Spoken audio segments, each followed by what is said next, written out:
what was done to him was a huge injustice, and I think people see his story and realize, like, man, this is going on. This is not like one case that happened. This is happening a lot for people, you know, especially places where I come from, in the boroughs and Marcy projects and Bronx and Brooklyn and all these places. So it's very important, this story.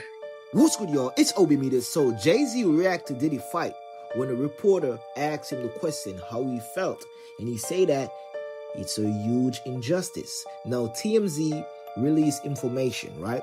Diddy got into a fight with a fellow inmate at his federal lockup in New Jersey, and after all of that settled, he wound up in a solitary confinement.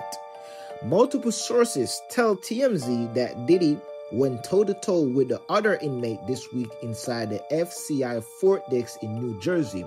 TMZ also has been informed that things got heated after the inmate dissed Diddy, who then decided to take matters in his own hands. Also, we gotta highlight the fact that the two inmates got into a scuffle and started pushing each other and throwing jabs. TMZ is told that Diddy held his own during the brawl, which was quickly squashed by prison staff who separated both men. Now, this is crazy, man, because if you told anyone 10 years ago that Diddy will be in jail right now and be fighting other inmates, people would be like, nah, we ain't seen that, man. Especially me. I wouldn't see this shit coming, man. Some of the biggest news that came out was Megan Thee Stallion said that Tory Lanez offered her $1 million to keep her mouth shut. Well, did he? I don't know. All I know is what she said. Well, I mean, if she said that he did, and he obviously, if he was in that situation, he was in a bad spot and reached out with $1 million, I see it like, yo, man, at least he trying. When people see, that's the thing, man. When people mess up, you know what I'm saying, and they try to fix, you know what I'm saying, like, that's cool, but you can never fix some like that, you know what I'm saying, like, as far as a friendship. But if you're gonna give her $1 million, I say take it and shut the up about it. Okay. All right. Well, I'm not sure how I was looking for Tory, man. It's kind of on the fence right now. I think it could go either way. A lot, because I don't think she's coming off as pretty credible, but, they got a lot of other stuff going on. So I guess we'll just kind of have to see how everything turns out, man. Yeah, I mean, I'm not with, see, like, it's like I'm old school, you feel me? Like, when it first happened, I remember him getting out of jail, like, real fast. I'm not with that, you know what I'm saying? Like, take time, you know what I mean? That mean, you know what I'm saying? Like, how you just jump out of jail, your car sitting there all clean and pretty, and you ain't got no records on the radio. Realistically, nothing. I mean, you're not Drake.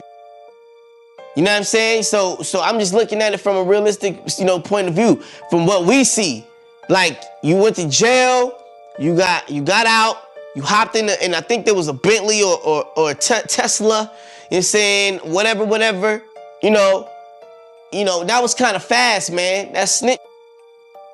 You know what I'm saying? Like, you know what I mean? So at the end of the day, man, you got to look at it for what it is, man. Some people just need to make the decisions that's in their lane. You know what I'm saying? And if he would have made, the proper decision based off of his lane and what he's allowed to do, then he wouldn't be in this position. I do things based off of what I'm allowed to do and what's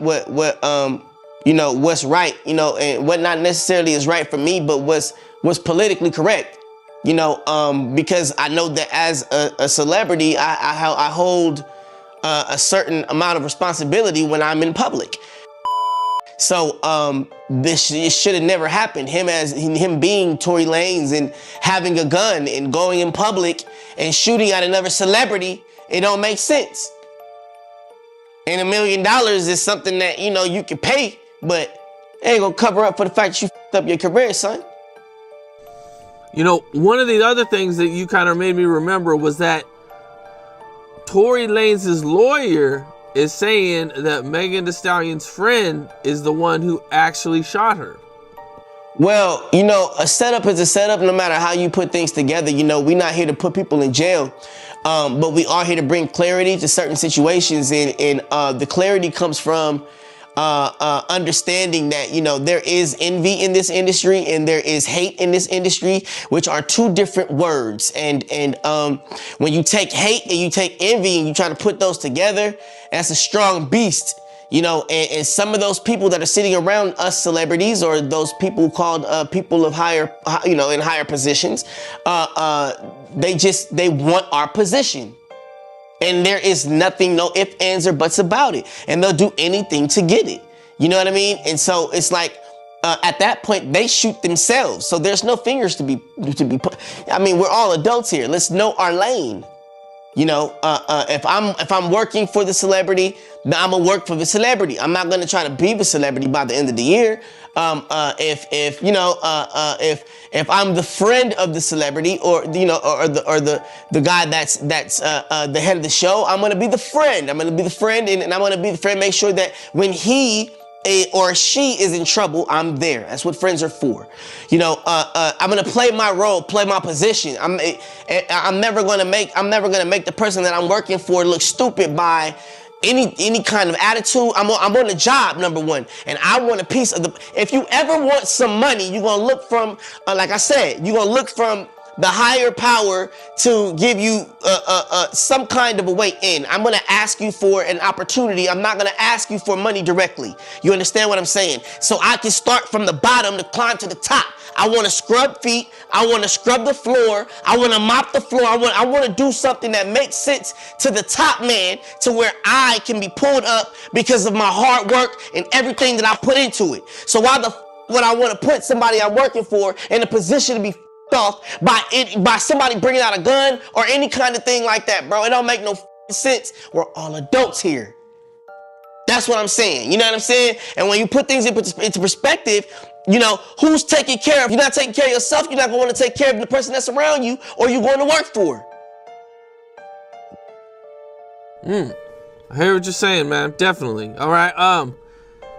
Some of the big news that just been breaking this morning, man. I don't know if you had a chance to check it out, man. But yesterday, Gunna, Young Thug's artist, took a plea deal. You know, everybody's saying that he snitched, man. Did you have a chance to check it out? I don't believe in the word snitch. It's either true or false. If there is somebody over in Zimbabwe that's being held hostage and I know where they at, is that snitching or is that the truth? Let's go get their asses and get them back to where they need to be.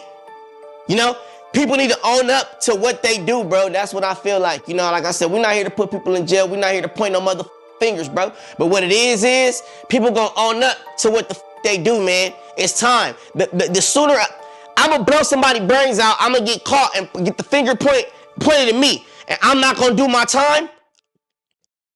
This ain't America, is what you're saying? No, you do the crime, you do the mother time. It's, and the name of the game is don't get caught. So when you get caught, don't get mad. You know what I'm saying? And that's all it is, bro. Like, hold your mother. That's what I told you last time, bro. People want to be so gangster and so hood and so pimp and so this and so that. But when it come down to it, man, like, how pimp are you? How gangster are you to put somebody else in your position? Get that shit over with. Nothing is forever. Not even death. So how the fuck is you gonna run from something that you know gonna end? If you're gonna do 70 years, you may not come out in the same skin, but you're still gonna be here. Do your time, blood. Okay, let's talk about Diddy again, man. I want you to look at everyone in this photo and tell me, what do you see, man? Tell me, what do you see? I see a bunch of guys willing to do whatever it is to get what they want. And when you're willing to get what you want without caring what happens, shit happens. And that's the thing, man. Like, when you think about Diddy and Jay-Z and all these people, you know, they were willing to do whatever to get what they want. And that's the problem, man. You gotta have limits. You gotta have limits. Sometimes you just gotta say no. But they want it, man. They feel like, oh, anything I want, I gonna get. I'm a savage. Words from Diddy. You see what happened to you, Diddy, being a savage? Now you're in jail like a savage. And that's crazy, man. You ain't 21, savage. Joint in 90, he was having problems at the red zone in the building. So D Ferg asked me, yo, man, Gene, watch out for Puff, stuff like that. So that's how that part came up, doing security. And then this dude named Tim Dog, not the rapper Tim Dog, but the producer who had the Lost Boys. You ever heard the Lost Boys? Yeah. You know what I'm saying? So the guy who produced them and managed their whole thing, he was doing parties with this crew called Butt Naked. The crew called Butt Naked. They had a crew. That was Diddy's crew? Huh? That was Diddy's crew? He was a part of it, but he wasn't a part of it. You understand? Because he reaped benefits from them, and I don't mean booty benefits or nothing like that. What I mean is that the dudes who was in Butt Naked, they were actually entrepreneurs, but they were street hustlers too. Right. Now, this how this become important, because Suge Knight just mentioned one of the dudes' name on a show last week. Oh, man. Corey Jacobs. Okay. Corey Jacobs, Big Lamont, Anthony Wolf Jones. You understand? Yeah. Those are the three guys who ran Butt Naked. You understand? Two of those guys got 9-16 to life sentences for drug trafficking. Damn. Ooh. They hit him with everything. Right, 9-16 to life drug trafficking. Anthony Wolf Jones didn't get it. He went to trial because the guys didn't know him and never saw him. They couldn't point him out, and he won the case. Now, Suge Knight just mentioned Corey Jacobs, because Corey Jacobs was the financier of Bad Boy, because Puff wouldn't have ran Bad Boy if Corey would have never went to jail. It would have been Corey Jacobs. Oh, wow. I got pictures, and I can show you pictures on the internet where you see Corey and Pac right next to each other. You understand? Man. Sarah Puff baby mama? What's her name? Sarah. What's Sarah? How many babies mamas he's got? I thought it was just No, he got 4 baby mamas. Oh, damn. But Sarah, what's Sarah? Let me see. Chapman. Sarah Chapman. Thank you, sir. I don't know how I forgot that. Sarah Chapman was Corey's girl first, before she was even Pac's girl. Oh, man. You know what I mean? Then she ended up being Puff's girl on a bet. So now I'm telling that story because that's how intricate Corey was. He was Bad Boy. You understand? But he was using Puff as the front man. Yeah. You know what I'm saying? Go out there, do your thing. Go promote. You go promote. And then he had got that 9-16 to life sentence, and he went on the run. So he went on the run for years. Oh, yeah, I see that, the 16 life sentences. He ever pop back up, or nobody heard nothing from him? We used to see Corey all the time. On the run? On the run. Yeah, bad dude. I'm surprised he ain't in Costa Rica somewhere. Corey's coming, and you see them give him a paper bag, and that was it. She out again. There's your contribution. You know what I'm saying? So now now you're intertwined with all of that.